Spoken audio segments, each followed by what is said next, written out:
হে দুনিয়ার মানুষ, এত চিন্তা করে কি হবে? আল্লাহ তাআলা যা নির্ধারণ করেছেন তাই তো হবে। সবসময় আল্লাহর উপর ভরসা রাখতে হবে। কোনো অবস্থাতেই তার উপর থেকে বিশ্বাস হারানো যাবে না। তিনি যা করেন নিশ্চয়ই তার বান্দার কল্যাণের জন্যই করেন, এতে সন্দেহের কোনো অবকাশ নেই। দুনিয়ার মানুষ কি বলল তা দেখে লাভ নেই, বরং দেখতে হবে আল্লাহর কাছে আপনি কেমন। আপনি তার কতটা প্রিয় হতে পেরেছেন, আর তিনি আপনাকে কতটা ভালোবাসেন। মানুষ তো অনেক কথাই বলবে, তাতে কি আসে যায়?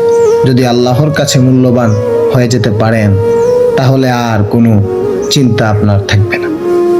আল্লাহ যা আদেশ করেছেন তা যদি দুনিয়ার মানুষের কাছে গ্রহণযোগ্য নাও হয়, তবুও আপনার কিছু যায় আসে না, কারণ সেটাই আল্লাহর কাছে প্রিয়। তাই আপনার দায়িত্ব হলো আল্লাহর আদেশ মেনে চলা, মানুষের কথার পেছনে ছোটা নয়।